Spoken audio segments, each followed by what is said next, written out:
अगर आपने अभी तक हमारा चैनल सब्सक्राइब नहीं किया तो अभी सब्सक्राइब करें और बेल आइकॉन को क्लिक करके हमारी लेटेस्ट वीडियोस के बारे में अपडेट जानें।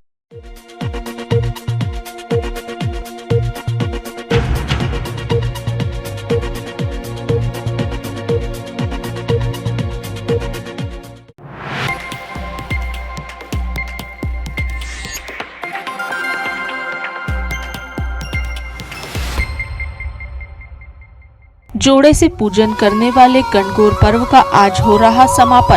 क्षेत्र में पिछले 16 दिनों से गणगौर पूजन, जो कि अकेले न पूजते हुए साथी का जोड़ा लेकर पूजा जाने वाला त्योहार है, उसका आज समापन हो रहा है। कोरोना काल के विषम 2 सालों के दौरान अब त्योहारों की रौनक पुनः लौटी है। वहीं गणगौर पर्व और राजस्थान व पश्चिमी मध्य प्रदेश का सुप्रसिद्ध त्योहार है, जिसमें लड़कियों व महिलाओं को बहुत उत्साह होता है। इस पर्व का पूरे साल लड़कियों को इंतजार होता है। नगर में 16 दिनों से बच्चियों व महिलाओं के द्वारा गणगौर पूजन किया जा रहा है, जिसमें बच्चियों के द्वारा सुबह से ही एकत्रित हो बाड़ियों से पूजन के लिए शुद्ध जल, दूध, फूल आदि लेकर मिट्टी के बिजोरे बनाकर पूजन हेतु झालियां लेकर पूजा स्थल पर ले जाकर पूजन किया जाता है, जिसमें गणगौर के झालियां लेने व गीत गाने की रस्म निभाई जाती है। साथ ही दीवार पर बिंदी लगाकर गणगौर का पूजन किया जाता है। गणगौर में इस वर्ष काफी उत्साह है। जिस तरह बच्चियां पूर्ण रूप से तैयार होकर ये पूजन कर रही है, तो महिलाएं 16 श्रृंगार कर पूजन करती नजर आती है। 16 दिनों तक गणगौर का पूजन झालिये, बिंदोरे व ढोल बाजों से गणगौर माता को नगर भ्रमण करा, जिसमें लड़कियों के द्वारा दूल्हा दुल्हन बन बारात निकाली जाती है, जिसे आम भाषा में पाती भी कहा जाता है। वहीं गणगौर पूज रही अदिति अग्रवाल ने बताया कि गणगौर पर्व में इस वर्ष बच्चियों में काफी उत्साह है। छोटी बच्चियों में यह उत्साह काफी देखने को मिल रहा है। आज 16 दिनों के बाद माता का विसर्जन है। बच्चियां दूध लेकर माता का पूजन बिना कुछ खाए करती हैं। वहीं इस वर्ष हर दिन गोट के भव्य आयोजन भी हो रहे हैं। इस वर्ष हम बहुत उत्साह से गणगौर का पूजन कर रहे हैं। ये गणगौर का पूजन लगातार 16 दिन तक मनाया जाता है। इसमें हम सुबह 7 बजे उठकर दूध लेने जाते हैं, पानी लेने जाते हैं, बिजोरा मिट्टी का बिजोरा बनाते हैं, उसको सजाते हैं। इसके बाद हम बिजोरे के झाले लेते हैं और श्री राम मंदिर में आकर गणगौर का पूजन करते हैं। गणगौर पूजन करने के बाद कभी कहीं घूमने जाते हैं या पार्टियां करते हैं। इस वर्ष गणगौर पूजन बहुत उत्साह से मनाया जा रहा है। छोटी छोटी बच्चियों में भी काफ़ी उत्साह देखने को मिल रहा है। यह पर्व 16 दिन का होता है। ये होलिका दहन से चालू होता है। होलिका दहन के वाले दिन सभी लड़कियां जोड़े लेकर आती हैं। इसके बाद दूसरे दिन से हम ये पूजन स्टार्ट करते हैं, जो बड़ी गणगौर तक चलता है। वहीं नगर की संध्या अग्रवाल ने बताया कि शिव पार्वती के प्यार और स्नेह का प्रतीक है गणगौर। कुंवारी लड़कियां, अच्छे वर तो शादीशुदा महिलाएं पति की लंबी उम्र के लिए करती है यह पूजन। गणगौर पर्व मध्य प्रदेश और राजस्थान में बड़ी धूमधाम से उत्साह से मनाया जाता है। यह एक धार्मिक पर्व है। इसमें बच्चियों का बहुत महत्व है। बच्चियां इसमें ज़्यादा इंटरेस्ट लेती हैं। बच्चियों का बहुत अच्छा उत्साह रहता है। इसमें शंकर और पार्वती जी का एक प्रेम का, स्नेह का प्रतीक माना जाता है, जिसमें कुंवारी लड़कियां अपने वर के लिए और शादीशुदा लड़कियां अपने पति की लंबी उम्र के लिए यह गणगौर का पर्व मनाती हैं। वैश्य समाज में भी एक रस्म के रूप में ये मनाया जाता है। फेरे से पहले गणगौर मनाया जाता है, उसके बाद ही फेरे होते हैं। यह बहुत ही अच्छा एक 16 दिन का गणगौर का त्यौहार होता है। वहीं मोनल अग्रवाल ने बताया कि इस पर्व में दोहे सुनने की एक प्रथा है, जिसमें अलग अलग शायरी के रूप में पतियों का नाम लिया जाता है।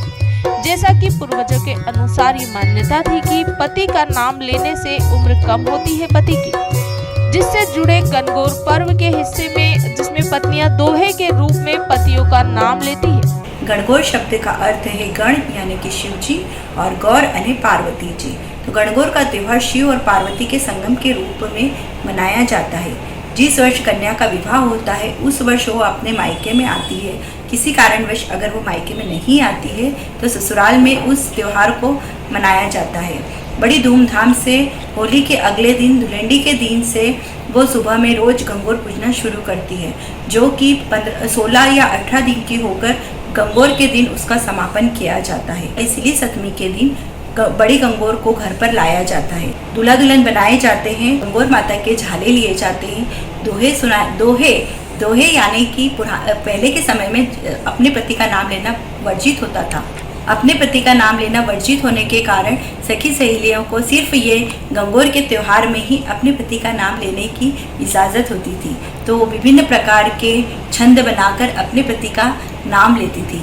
जैसे कि आज मैंने सुनाया था, मेरे पति को भाती है चाय, मेरे पति यानी कि पिंकेश जी को भाती है चाय, शॉप जाते टाइम मुझे कहते हैं बाय, जब मैं होती हूँ अच्छे से तैयार तो मुझे उनके दिल से निकलती है हाय हाय हाय। इस तरह अनेक प्रकार के छंद बनाकर अपने पति का नाम वो लेती हैं। गंगोर के त्यौहार को बहुत धूमधाम से मनाया जाता है। माना जाता है कि इस त्यौहार को अच्छे से मनाने पर गंगोर माता हमें सुहाग का आशीष देती है। एक सुहागन लेडीज़ के लिए ये सबसे बड़ा आशीर्वाद होता है। वो अपने सुहाग से बढ़कर किसी चीज़ को नहीं समझती। अपने सुहाग को बढ़ाने के लिए उसमें गीत के अंतर्गत भी ये गाया जाता है कि गंगोर माता को पूजने से मेरा सुहाग बढ़ा और रानी ने पूजा तो उसका राज्य बढ़ा। इस तरह से इसको बहुत धूमधाम से मनाया जाता है। इस वर्ष जगह जगह क्षेत्रों में गणगौर पर्व पर अलग अलग प्रोग्राम कर यह पर्व मनाया गया है। कहीं पाती निकाली गई तो कहीं बाहर से आए कलाकारों के द्वारा पधार कर सुंदर सुंदर प्रस्तुतियां भी दी गई है। वहीं आज गणगौर के 16वें दिन चुवारे पूजन व रथ पूजन कर गणगौर का समापन किया जाता है। आज से 2 दिन नगर में गणगौर रथ को लेकर सांस्कृतिक धार्मिक रीति रिवाज से सराबोर उत्साहपूर्ण माहौल रहता है।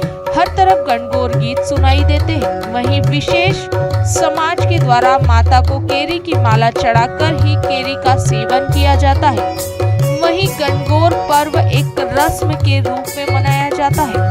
गणगौर के समापन के साथ श्रावण से शुरू 30 त्योहारों का भी अब समापन होना शुरू हो जाता है। वहीं इस जुड़ी एक पुरानी कहावत भी है जिसमें 30 तिवारा बावड़ी ले डूबी गणगौर। इस कहावत का अर्थ है कि सावन के 30 से त्योहार का आगमन शुरू हो जाता है और गणगौर के विसर्जन के साथ ही इन त्योहारों का भी समापन होने लगता है।